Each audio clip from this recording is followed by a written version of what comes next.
저는 2차시 수업을 공무상에 최근에 법 개정되면서 제휴양이라는 것이 생겼거든요.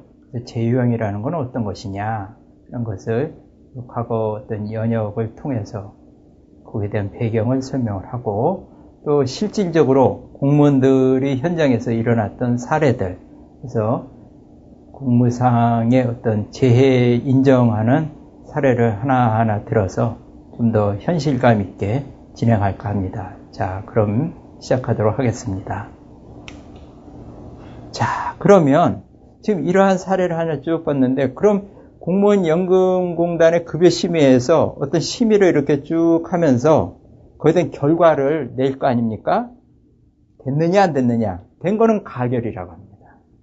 그럼 뭐 당연히 공무상 부상이나 질병으로 인해서 공무상 요양비라면 전액 치료비를 주는 것이고, 장애급여라면 장애 등급에 따라서 연금이 나가든 보상금이 나가든 나갈 것이고, 사망을 했다고 인정하면 유족보상금을 줄 것입니다. 여기는 표시를 안 했습니다. 그러면 가결만 있느냐? 안 되는 경우도 있겠죠? 그건 부결이라고 합니다. 그러면 부결이 얼마나 많이 될까? 아까 제가 한 연간 6,200건이라고 했잖아요. 그럼 저희 부결률은 약 19% 정도 됩니다. 그래서 약 6,200건 정도 되면 1,000건 정도는 안 됩니다. 그러니까 가결률은 한 81% 정도 되죠. 근데 지금 이 금방 본 사례와 같이 제가 신호를 위반하고 무단횡단을 한 거예요. 그러면 저한테 많은 과실이 있죠. 네. 그러니까 가결은 하되 너의 과실이 있다. 그래서 중과실을 매기는 거예요.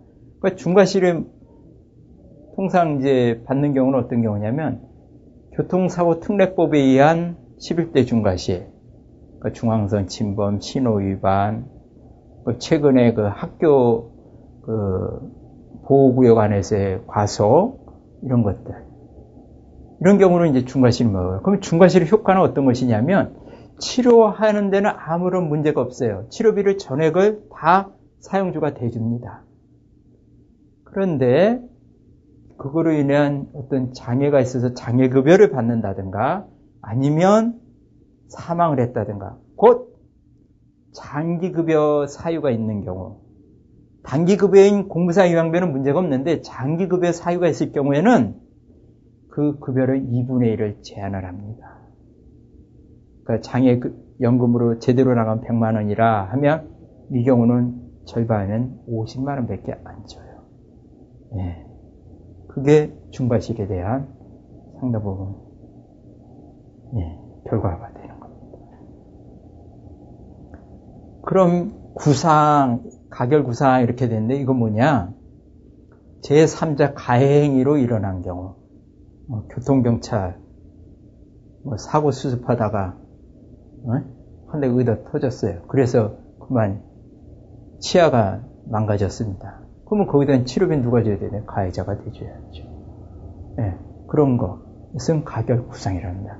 그러니까 대의취득권, 제3자 가해행위로 인한 대의취득권을 저희가 행사하는 거예요. 가결 구상이고요. 그 가결 보험구상, 이 보험구상 이거는 저희만이 쓰는 용어입니다. 사실 이게 어떤 경우냐면 제가 퇴근을 하려고 하는데 우리 같은 부서에 근무하는 동료가 같은 방향인 거예요. 그러니까는 퇴근 시간이 모처럼 맞아갖고 그 동료가 이 부장님 같이 가시죠 이러는 겁니다. 그래서 같이 그 차를 타고 제가 퇴근을 쭉 하는데 그만 그 차가 교통사고 나갖고 제가 많이 다쳤다.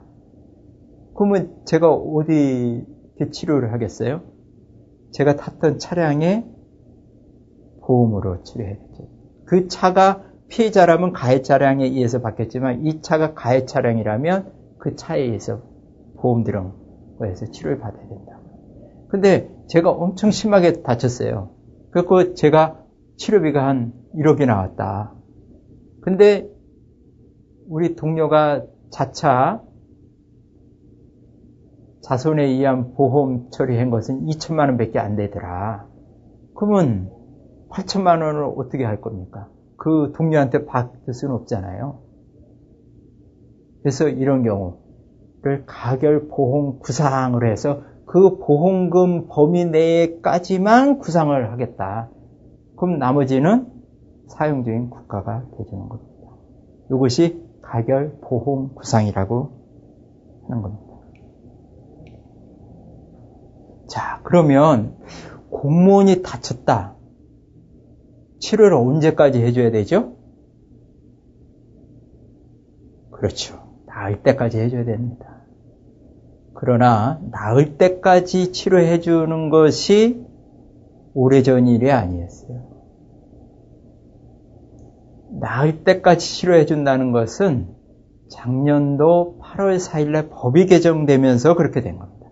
그 전에는 그렇게 하지 않고 어떻게 했느냐, 공무상으로 다쳤다. 거기에 대한 치료비를 어떻게 2년 동안 치료를 해줍니다.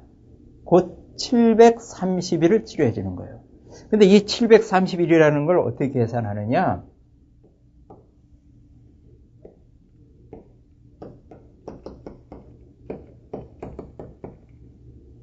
그러니까 이렇게 그냥 이런 역에 의한 1년, 2년 해서 730일을 계산하는 게 아니고, 제가 이날 병원에 가서 치료를 받았어요.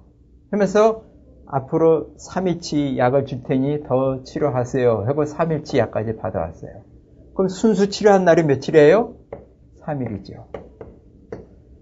이 치료하고서 3일 치료하니까 좀 나은 것 같아요. 그래서 일주일쯤 그냥 지났습니다. 일주일 그냥 쭉 지나오다가 보니까 다시 몸이 아픈 거예요. 그래서 병원에 또 갔어요. 그때 이번에는 며칠치 주느냐, 의사가 5일치 약을 주는 거예요. 5일치. 그 5일치 약을 먹고 또 지내요. 또 이게 시원찮네? 그래서 또 치료를 한다. 그러니까 실질적 치료하던 날을 합쳐서 730일까지 치료를 해줬어요. 이렇게 자연적으로 흘러가는 역에 의한 시간 계산을 하는 게 아니고 순수 치료받은 날 3일, 5일. 그러면 여기서 일주일을 쉬어버려 했잖아요. 10일 됐고 15일째 된 거지만 실제 치료한 날은 8일밖에 안 되잖아요. 이렇게 치료받은 8일 해갖고 이런 날짜만 골라서 얼마? 730일을 치료해 준 거예요. 그러니까 이런 역에 의한 시간이라고 하면은 쭉 해서 3년도 걸릴 수 있고 4년도 걸릴 수 있고 그렇겠죠. 네, 시간이 쭉 흘러가는 겁니다. 그러다가 이렇게 730일을 다 치료해 줬고 안 나섰다. 안 나서면 어떻게 되느냐. 종전에는, 지금은 그런 제도가 없어졌어요. 공무상 요양일시금 해갖고 최대 1년의 범위 내에서 단 1회의 청구에 한해서 치료비를 주는 거예요. 그러니까 이거는 사전에 청구할 수도 있고 아니면 치료를 다 끝난 사후에 청구할 수도 있고 그런 거예요. 그러니까 실질적 치료해 준 것이 과거는 결론적으로 3년을 치료해 줬던 겁니다. 그러던 것을 작년도 2011년 8월 4일 날 법이 개정이 돼 갖고 2011년 11월 5일부터 시행을 하게 됩니다. 그러니까 2011년 11월 5일부터 어떻게 나을 때까지 치료해 주겠다 이렇게 되는 거예요. 그러면 종전에 지금 이렇게 730일 하고 또 1년을 하고 해도 안 나선 사람이 있을 거 아닙니까? 그런 사람에 대해서는 어떻게 해줄 거냐? 뭔가 형평성이 온다는 거 아니냐. 그래서 그런 사람들을 구제하기 위해서 뭐가 생겼다? 재요양 제도가 생긴 겁니다. 이해하셨죠? 재요양 제도라는 걸. 자, 그러면 이 대상은 누구다? 일단 공무상 요양일시금 기간이 법 시행이 이전에 이미 끝난 사람, 이렇게 730일 받고 또 1년치 받고 해서 끝난 사람, 아니면 법 시행이 이전에 730일 요 치료를 하고 좀 치료를 안 하고 떠 있던 사람, 이런 사람도 또 해당이 돼요. 공무상으로 이렇게 다쳤다가 더 이상 치료를 해도 낫지 않는 상태가 되는 경우가 있어요. 그러다 보면 어떻게 됩니까? 그러고서 퇴직을 했으면 장애는 있으니까 장애급여를 청구하게 되죠. 가령 지금은 이런 질병을 승인을 안 해줍니다만은 과거에는 만성 신부전증 환자를 공상 승인을 해줬어요. 그럼 신부전 환자의 꿈은 뭡니까? 신장 이식이죠. 그 사람들 계속 투석을 하면서 살거든요. 근데 그거를 딱 치료를 끝내려면 신장을 기증을 받아서 이식하는 거예요. 그래갖고 더 이상 내가 치료가 안 되고 퇴직을 했으니까 어떻게 되냐? 장애급여를, 장애연금을 받았어요. 근데 장애연금을 받고 있다가 어떻게? 신장을 이식을 해야 된다 하면 그런 사람도 지금 해줄 수 있다는 거예요. 신장 이식에 따른 치료 비용까지 다 대주겠다는 거죠. 그래서 이 요건이라는 걸 보면 과거 치유된 공무상 질병 또는 부상과 이번에 다시 하고자 하는 질병과의 인과관계가 있어야 되는 거예요. 그러니까 과거에 다친 부위는 다리였어요. 근데 이번에 치료해주는데 팔이다. 인과관계가 없죠? 이건 안 되는 거지. 그러니까 재요양이 되는 또 질병 또는 부상의 상태에 대해서 수술 등 적극적인 치료에서 상당 부분 호전의 효과를 기대할 수 있을 때, 금방 예를 들은 신부전 환자가 신장 기능 이식을 받아서 한다면 상당 부분 완치가 되는 거 아니겠어요? 그렇게 기회가 되는 거. 이런 경우 요건이 되는 거예요.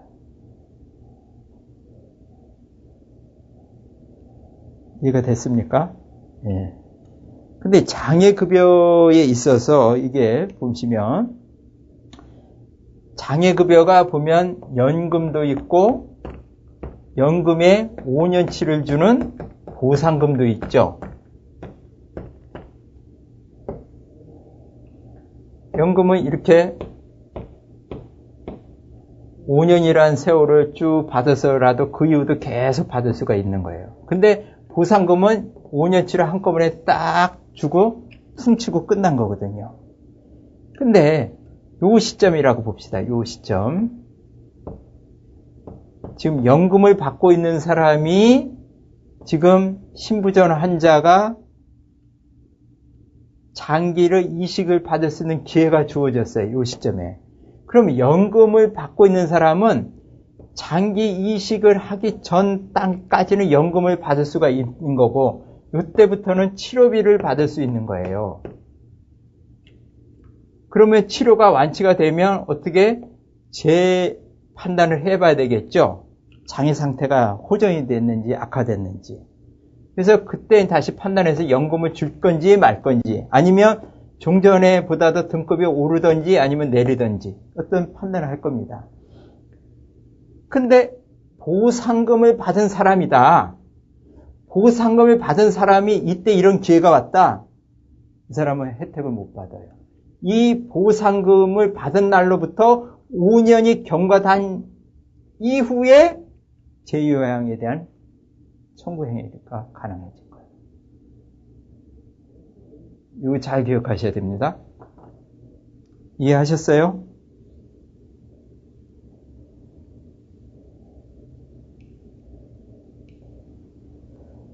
자, 제가 공무사 요양에 대한 그 제도는 어느 정도 설명을 드렸고, 구체적인 사례를 두씩 설명을 드리면서 공무사 요양에 대한 좀 이해를 좀 깊이 있게 하고자 하는데, 제가 사례를 한번 보여드리겠습니다. 일단, 공무원의 큰 혜택이 무엇이다? 출퇴근 중 사고다. 제가 아까 말씀을 드렸어요. 그럼 이 출퇴근 중에 재인정이 여기 지금 대법원 판례가 파워포인트를 여러분들 한번 보실 거예요.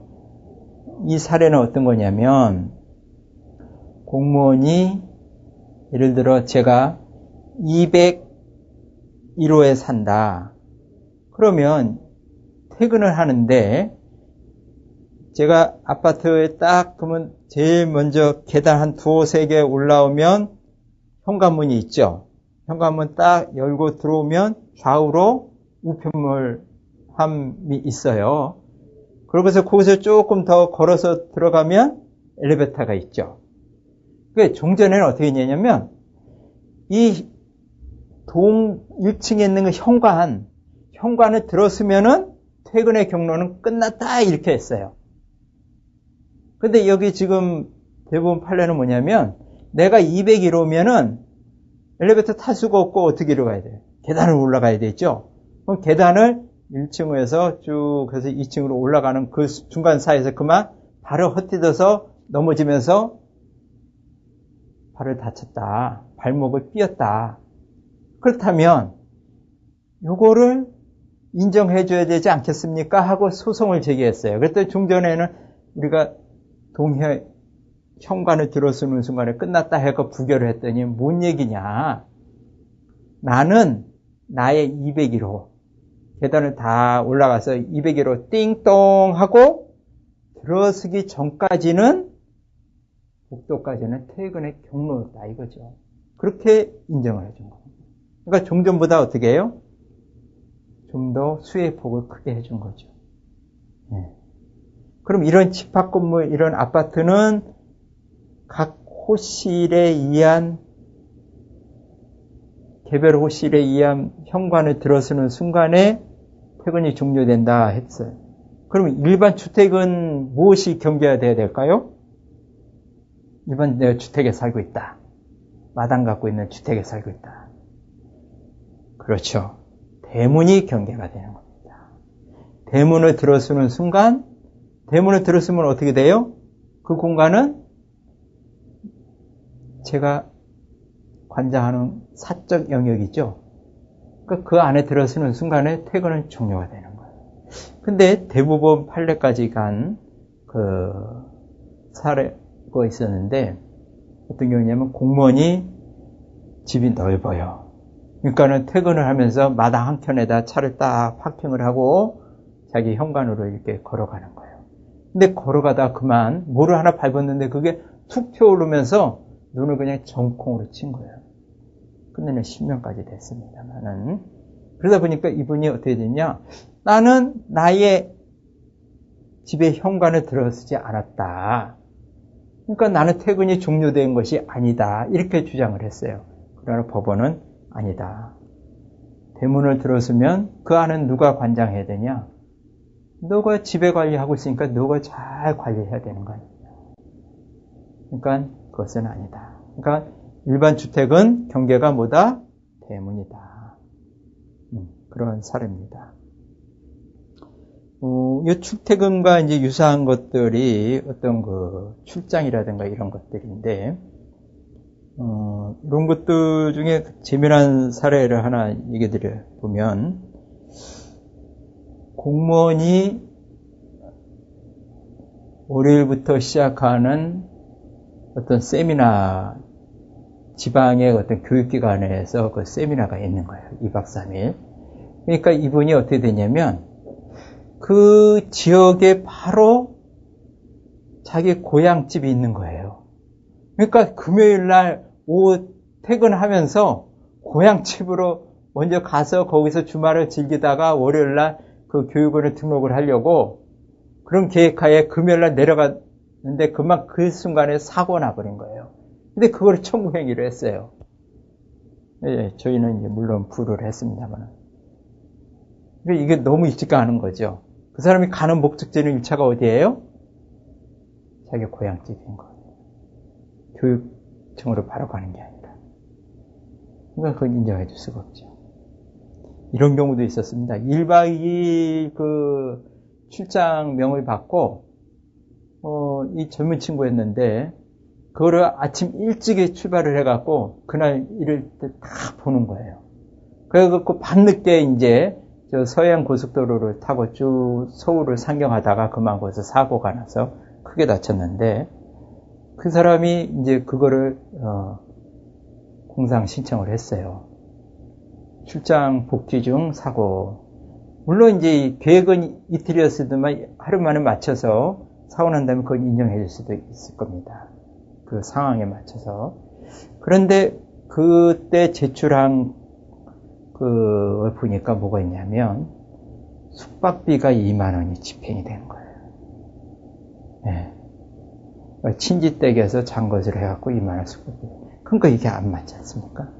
그래갖고 그때 그걸 부결을 해준 사례가 있었는데 상당히 좀 아쉬웠긴 했는데 그런 사례가 있어요. 여러분 기관에서 이제 각종 그 행사를 많이 합니다. 그 행사를 할 때는 거기에 따른 어떤 목적이라든가 그 행사의 어떤 그 공식성을 인정받기 어떤 강제성 또 그것을 들어가는 비용 이런 제반 사항들을 모두 갖춰져서 그게 통상 사용자의 어떤 지배관리를 받는 경우에는 저희가 인정을 해줘요. 그래서 여러분도 이제 그 기관에서 어떤 행사를 한다, 송별련도 좋고요, 아니면 그 회식도 좋고 이런 거 할 때는 반드시 사전에 어떤 문서 행위를 하셔야 됩니다. 그래야 이론의 여지가 없어요. 그리고 그 문서 행위를 하고 거기에 따라서 어떻게 비용이 예산이 좀 수반이 돼요. 그렇게 한다면 크게 뭐 애로사항 없이 공무로 인정받을 수가 있는 거죠. 그것이 제대로 안 돼갖고 나중에 좀 마음같이 이렇게 되지 않는 경우가 있어요. 지금 여기 그 파워포인트에 있는 사항을 좀 참조하셔갖고 잘 작성해서 그런 일이 없기를 바랍니다. 최근에 이제 그 디스크가 상당 부분 많이 이제 신청을 하게 되죠. 디스크라는 것은 이제 통상 우리가 이 경추로부터 이 꼬리뼈 밑줄까지 하면 모두 33개 마디마디가 이어진 겁니다. 근데 지금 제가 이렇게 앞으로 몸을 숙이고 뒤로 젖히고 이렇게 좌우로 이렇게 흔들 수 있다. 그러면 이거는 통뼈만 할 수가 없는 거 아닙니까? 그러니까 이렇게 자유자재로 굴신, 폈다 젖혔다, 또 좌우 이렇게 움직일 수 있으려면 어떻게 돼요? 뼈 마디마디 사이가 하나로 굳어져 있지 않고 연결이 돼 있어야 되겠죠. 네. 그래서 우리가 척추, 디스크를 추간판 탈추 이렇게 얘기하잖아요. 그러니까 척추의 사이사이에 판, 그 판이 디스크 아닙니까? 그거를 말하는 거예요. 네. 그러면 여기 이제 도표 그 파워포인트 자료에 보시면 경추, 흉추, 요추, 천추, 미추. 그러면 경추에서 요추까지는 24개의 마디가 이어진 거예요. 그래서 경추가 7마디, 흉추가 갈비뼈가 몇 개죠?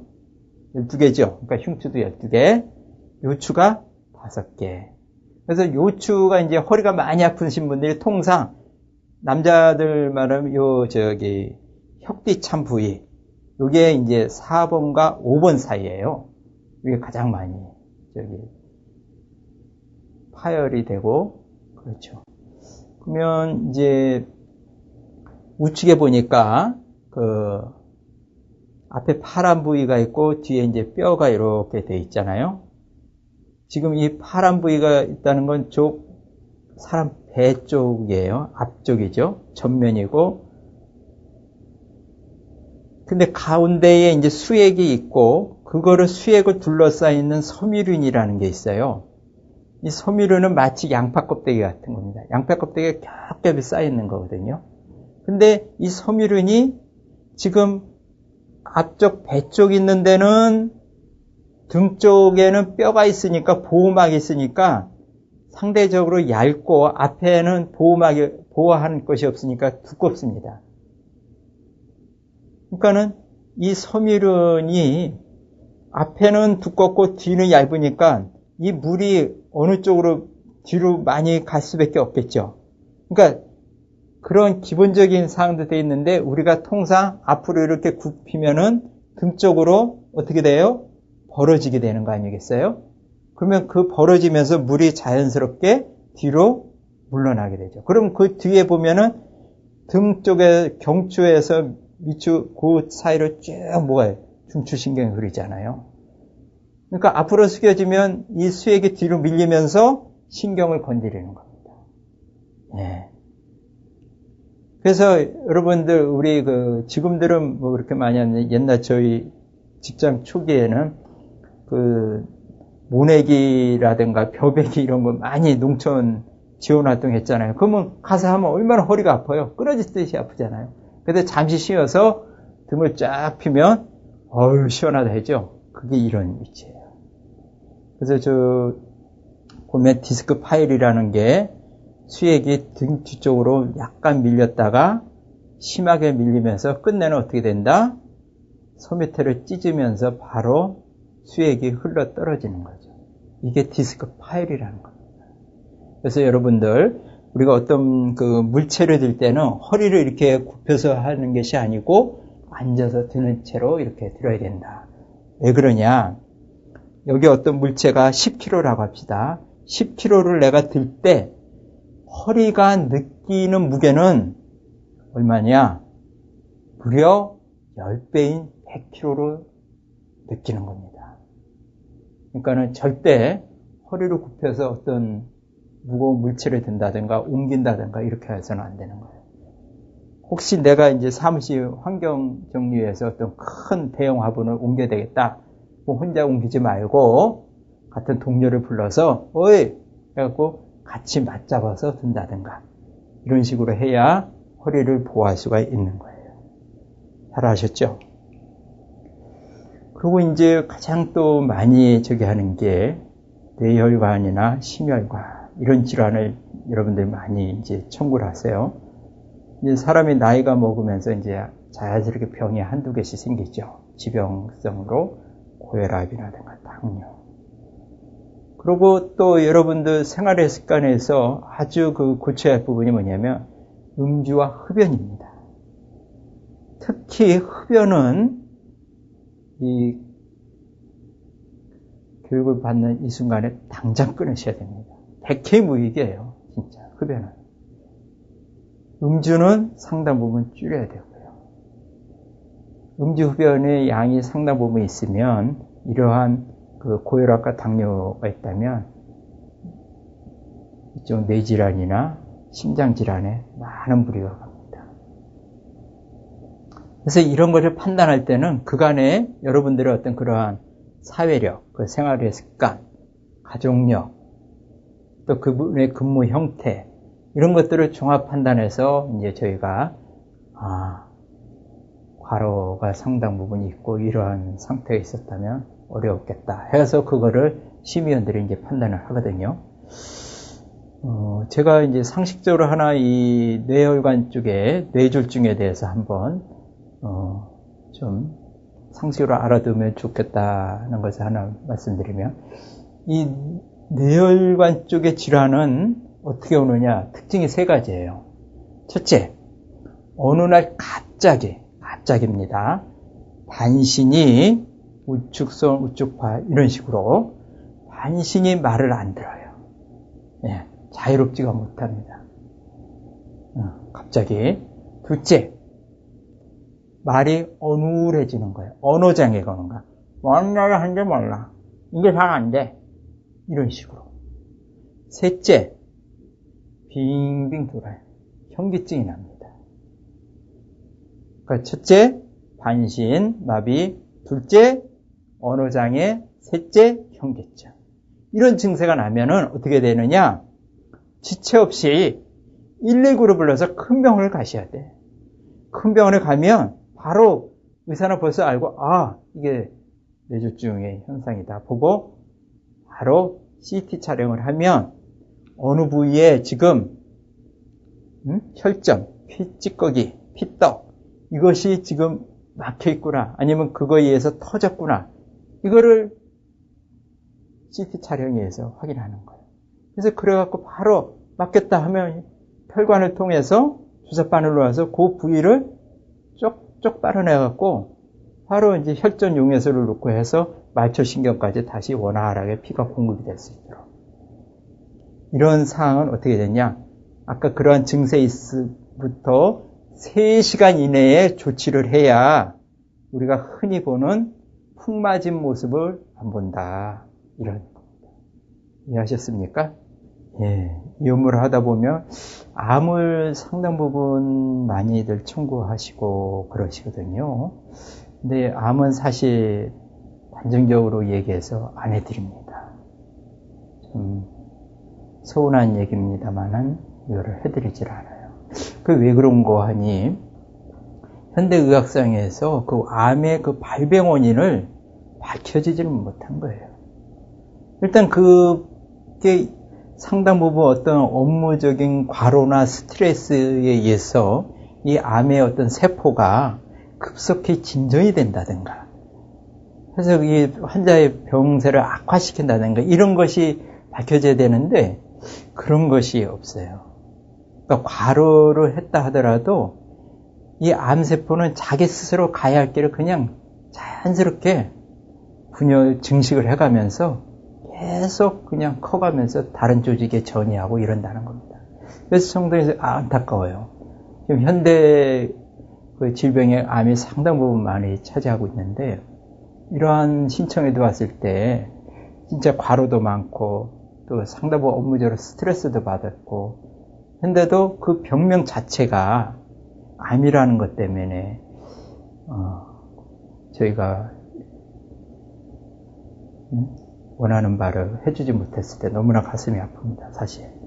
그러나 그것은 나름대로 학계에 그렇게 보고가 되어 있기 때문에 어쩔 수 없어요. 간혹 이제 과거에 이제 저희가 간암을 좀 해준 적이 있었습니다. 2002년도 그 대법원 판례가 어떻게 났냐면 간암은 종전에 어떤 간염, B형 간염이라든가 이런 것이 오랜 시간이 걸리면서 어떤 과로나 스트레스에서 간암으로 발전해서 상당 부분 그것이 업무나 이런 거에 관계된다 해서 인정을 해줬었는데 그 대법원에서 2002년 7월 달부터 그것을 불인정을 했어요. 그러던 것을 저희는 이제 계속 이제 2004년도까지는 그걸 인정을 해줬는데 저희도 이제 2004년 7월부터 그걸 인정을 안 해주거든요. 그래서 과거에 그런 간암을 인정해줬으니까 인정해주는 거 아니냐 해갖고 이렇게 더러 신청들을 하시는데 그렇지 않습니다. 부결을 할 수밖에 없는 그런 상황이에요. 근데 이제 저희가 직업병석으로 이제 어쩌다 한 번씩 되는 게 이제 폐암입니다. 이제 폐암은 저희 공무원 중에 소방대원들이 상당 부분 유해 환경에서 이제 근무를 하게 되잖아요. 유해 물질이 막 가스로 인해서 분출이 되는 그 현장에서 그런 것을 흡입함으로써 이제 암이 유발할 수가 있다. 그래서 했는데 소방대원이라고 해서 다 해주질 않고 그분은 이제 인사기록 카드 같은 걸 받아서 그 불 끄고 하는 현장에 있는 사람은 통상 이제 경방이라고 하는데 그런 경력을 쭉 뽑아냅니다. 그래서 상당 기간이 그러한 것이 있다면 인정을 해주고 있어요.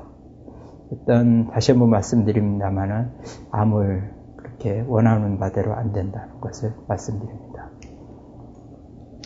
일단 이제 직업병석으로 이제 선생님들 같은 경우는 한 10여 년 이상 하면서 성대 결절이 됐다 하면은 좀 인정을 해주고요. 또 이제 노래를 많이 부르는 합창단이랍니다. 이런 경우는 이제 목을 혹사를 시키니까 그걸 인정을 해주고 자살은 저희가 인정을 안 합니다. 우리가 OECD 국가 중에 둘째가라면 서러운 것이 자살률인데 자살이라는 것은 상당 부분 계획적이고 그런 것이거든요. 근데 이 자살은 어떠한 경우든 인정하기가 어렵다는 겁니다.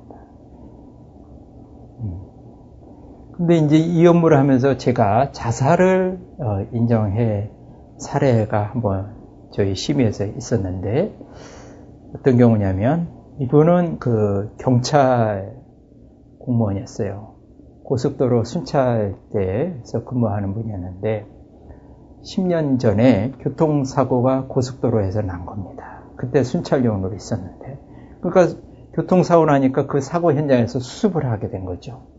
근데 사고 수습을 하고 있었는데 이 교통경찰을 보지 못한 차량이 시속 80km 이상으로 가면서 이 교통경찰을 친 거예요. 그러니까 교통경찰관이 붕 떠갖고 한 20여 미터 뒤에 떨어지면서 어떻게 됐느냐? 그만 머리가 두개골 골절이 됐어요. 우리가 세 쪽으로 이렇게 나눠졌었는데, 그러다 보니까 철심으로 이어서 두개골을 이어서 가면서 이분이 생활을 하게 됐습니다. 근데 뇌에 이런 충격이 있다 보니까 어떤 현상이 일어나냐? 잠을 못 자는 거예요. 불면증. 잠을 못 자다 보니까 어떤 현상, 또 간질이 오는 거예요. 이런 상태에서 이분이 10여 년을 계속 투약을 하면서 치료를 하면서 계속 생활을 했어요. 그러니까 조직에서도 공무를 하다 다쳤으니까 별도로 이제 배려를 해서 혼자서 근무하는 어떤 그 치안센터에 이제 공무를 맡겼었던 거죠. 근데 그 다음날 이분이 지구대로 연락을 해서 그 전날의 상황을 보고를 해야 되는데 보고를 하지 않는 거예요. 그래서 지구대에서 딱 가보니까 그만 거기서 목을 매신 거예요. 그래서 그 상황은 공무로 인해 다쳐서 적극적 치료는 했으나 더 이상 그 상황을 버틸 수가 없는 거죠. 저는 그걸 보면서 내가 만약 그런 상이었다면 과연 그렇게 10년까지 살 수 있었을까 하는 생각이 들 정도였습니다. 그래서 그렇게 해서 저 이 업무를 한 2년 8개월 했습니다. 그때 한번 그 자살이지만 심의에서 승인해 준 사례가 있습니다. 여러분, 자살은 안 해주는 겁니다. 그걸 반드시 하셔야 돼요. 그리고 이제 안면신경마비, 우리 한의에서는 구안화사라고 하죠. 구안화사가 뭡니까? 입과 눈이 와사, 비껴졌다. 쭉 돌아가는 거죠. 찬바람, 이 찬 공기 안에 있는 바이러스 균에 의해서 이거는 감염이 되는 겁니다. 그러니까 감염성 질환이에요.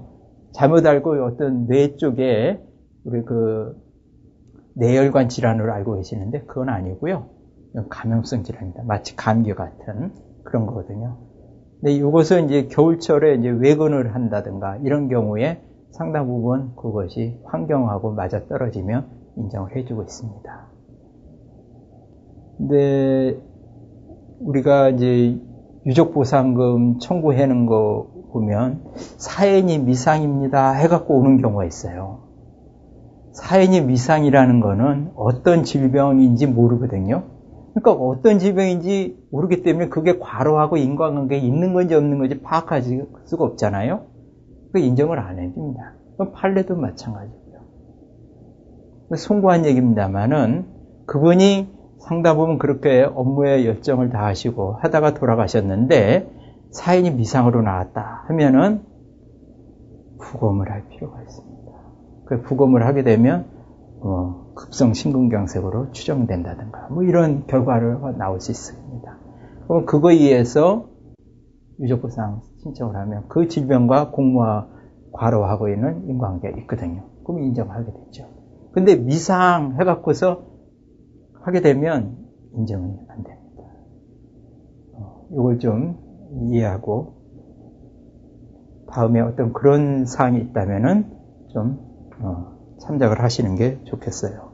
네, 2차 시수업은 공무상 재요양 제도라는 것이 어떤 것이냐, 거기에 대한 대상은 어떤 것인가 하는 것을 알아봤고요.